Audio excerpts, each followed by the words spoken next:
Episode-9.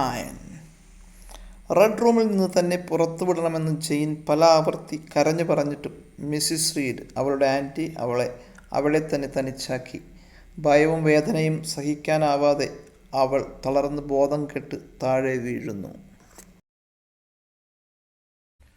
Summary English. When the census came back to Jane, she was in a totally different situation. She was in her own bed. Everything was so warm and friendly around her. There were two people in the room, Bessie, the kind servant, and the doctor.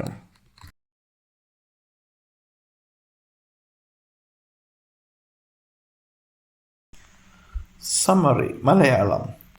ജെയിനിന് ബോധം തിരിച്ചു കിട്ടിയപ്പോൾ അവൾ സ്വന്തം കിടക്കയിലായിരുന്നു. ചുറ്റും ഊഷ്മളമായ സാഹചര്യം. മുറിയിലെ ഊഷ്മളതയും വെളിച്ചവും എല്ലാം കണ്ടപ്പോൾ അവൾക്ക് ഒത്തിരി സന്തോഷവും കൃതജ്ഞതയും തോന്നി. അതുകൂടാതെ അവളുടെ മുറിയിൽ 2 പേർ സംസാരിക്കുന്നതും കേൾക്കാമായിരുന്നു. ഒന്ന് ബെസിയും മറ്റൊരാൾ ഡോക്ടറുമായിരുന്നു. Actual story. When my senses came back to me, I found myself in my own bed. Senses came back to me. I found myself in my own bed. A bright fire was burning in the room, and a candle was burning on the table beside my bed. ഇവിടെ ഈ പറഞ്ഞ sentence, A bright fire was burning in the room. ഒരു bright fire മുറിയിൽ കത്തുന്നതിനിടയിലായിരുന്നു. ഇത് ടെൻസുകളുടെ കൂട്ടത്തിൽ പെടുമ്പോൾ past continuous എന്നാണ് പറയുന്നത്. മുൻപ് ഒരു പ്രവൃത്തി പ്രോഗ്രസ് ചെയ്യുകയായിരുന്നു, അവിടെ പൂർത്തിയായില്ല. പ്രവൃത്തി അവിടെ തുടങ്ങിയായിരുന്നു, നേരത്തെ അവസാനിച്ചിട്ടില്ല. അത് പ്രവൃത്തി പുരോഗമിക്കുന്നതിനിടയിലാണ്. അങ്ങനെ വരുമ്പോൾ നമ്മൾ ഉറപ്പായിട്ടും ഈ പാസ്റ്റ് കണ്ടിന്യൂസ് എന്ന ടെൻസ് ഉപയോഗിക്കണം. ടെൻസുകൾ മാത്രമായിട്ട് നമുക്ക് വിശദമായിട്ട് ക്ലാസ്സുകൾ വരും. A bright fire was burning in the room, and a candle was burning on the table beside my bed. എൻ്റെ കിടക്കകരിയിൽ ടേബിളിൽ ഇതായിരുന്നു ഒരു candle. A candle was burning. ഇതും സെയിം ടെൻസാണ്. ഒരു തിരി കത്തുന്നതിനിടയിലായിരുന്നു. ഇങ്ങനെ പറയുമ്പോൾ നമ്മൾ അർത്ഥമാക്കുന്നതെല്ലാം ആ ആക്ഷൻ, കത്തുക എന്നുള്ള പ്രവൃത്തി തുടങ്ങി, പക്ഷെ ഇത് അവസാനിച്ചിട്ടില്ല. അതിനുപയോഗിക്കുന്ന ടെൻസാണ് പാസ്റ്റ്. കണ്ടിന്യൂസ് ആണ് ശരിക്കും പാസ്റ്റിൽ. കഴിഞ്ഞ പോയ സമയത്ത് ഒരു continuous tense. Oh how glad I was, how thankful I was for the warmth and the light. നമ്മൾ നേരത്തെ താങ്ക്ഫുള്ള് ഈ വാക്ക് തന്നെ നേരത്തെ പറഞ്ഞതാണ്. എന്തിൻ്റെ അറ്റത്ത് നമുക്ക് ഫുൾ എന്ന് കേൾക്കുമ്പോൾ താങ്ക്ഫുള്ള്, പവർഫുൾ, കളർഫുൾ, പീസ്ഫുൾ എന്നൊക്കെ ഉപയോഗിക്കാം. പല വാക്കുകളുടെ അറ്റത്ത് ഫുള്ളെന്ന് ചേർക്കുമ്പോൾ കൂടുതൽ വാക്കുകളുണ്ടാവും. I was how thankful I was for the warmth and the light. I heard soft voices too. ഇവിടെ ടു എന്ന് പറഞ്ഞിട്ടുണ്ടെങ്കിൽ ഓൾസോ, ആസ് വെൽ എന്നാണ് മീനിങ്. I heard soft voices too. ഞാൻ സോഫ്റ്റ് വോയിസസ് കൂടി കേട്ടു. I heard soft voices too. Then I saw Bessie, who was sitting at the foot of my bed. പിന്നെയും ഇതൊരു പ്രവൃത്തി പ്രോഗ്രസ് ചെയ്യുന്നതിനെ കുറിച്ചിട്ടൊരു കഥ പോലെ പറയുമ്പോൾ നമുക്കിങ്ങനെ പറയേണ്ടി വരും. എന്താ പറയേണ്ടത്? Then I saw Bessie, who was sitting at the foot of my bed. Bessie ജെയിൻ്റെ കട്ടിലിൻ്റെ കാലിൻ്റെ ഭാഗത്ത് ഇരിക്കുന്നതിനിടയിലായിരുന്നു. Besides Bessie. ബിസൈഡ്സ് എന്ന് വെച്ചിട്ടുണ്ടെങ്കിൽ in addition to, apart from. Besides ബെസ്സിയെ കൂടാതെ, besides Bessie, in addition to Bessie, അല്ലെങ്കിൽ എപ്പാർട്ട് ഫ്രം ബെസ്സി, ബെസ്സിയെ വിട്ടിട്ട്, ബെസ്സിയെ കൂടാതെ, there was the doctor. He was sitting in a chair. പിന്നെ നമ്മൾ ആ ടെൻസിലേക്ക് തന്നെ പോണത്. അദ്ദേഹം ഇന്ന കാര്യം ചെയ്യുന്നതിനിടയിലായിരുന്നു. He was sitting in a chair beside my bed.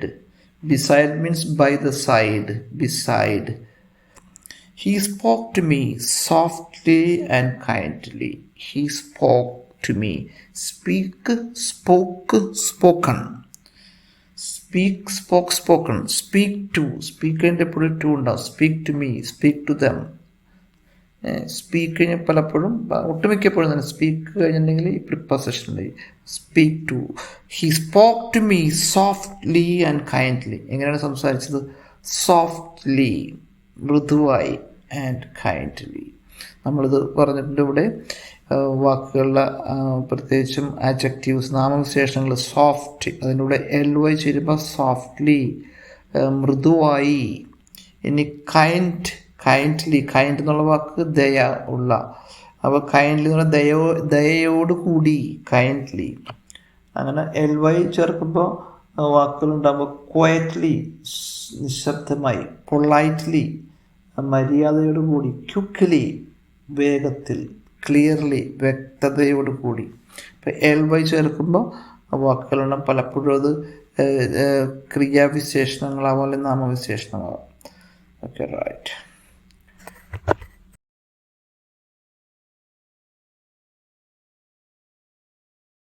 Question and answer session. She found her in her own bed. Answer ആണ്. Where did she find herself? She found her in her own bed. A candle was burning on the table beside her bed. ഒരു candle അവളുടെ കിടക്കയിൽ കത്തിക്കൊണ്ടിരിക്കുകയായിരുന്നു. ചോദ്യമാണ്, where was the candle burning?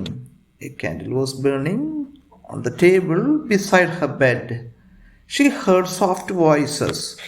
What sort of voices did she hear? അവൾ എത്തരത്തിലുള്ള voice ആണ് കേട്ടത്?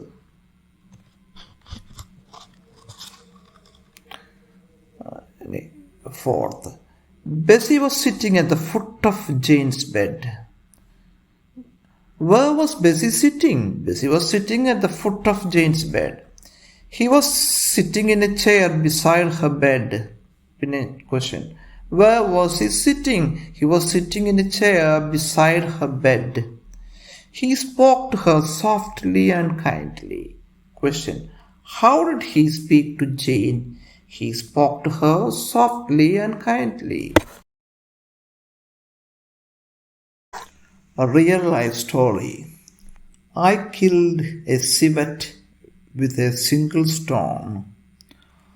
On the Pope's visit during 1987, the state government was doing a lot of renovation and repairs of primary roads and bridges.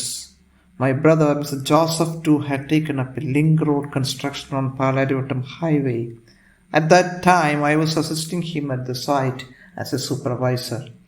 One day, by 10 o'clock in the morning, the workers had left the site to have breakfast, whereas the foreman at the site, one Hanifa from Kharati, and I stayed back at the site, and I don't remember why we hadn't gone for tea. While we were involved in talking something or other, all on a sudden, we saw a gang of people running after something, howling and shouting. We had no time to think. They passed by us in a split of a second. I don't know how fast I swung into action.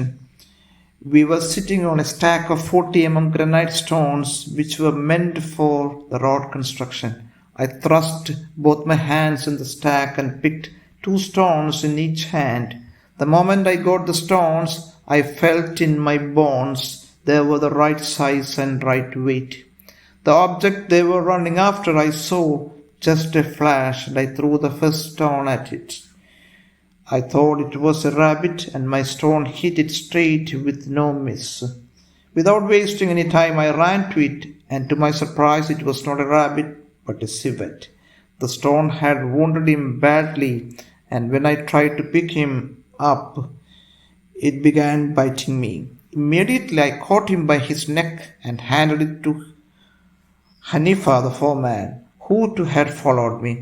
Anyhow, I didn't want to disappoint the people who were chasing the civet, so I gave them 13 rupees out of my pocket as a reward. And I fled home on my bike, along with Hanifa and the half-dead civet. At home, in no time, my mother got it killed and roasted, well marinated.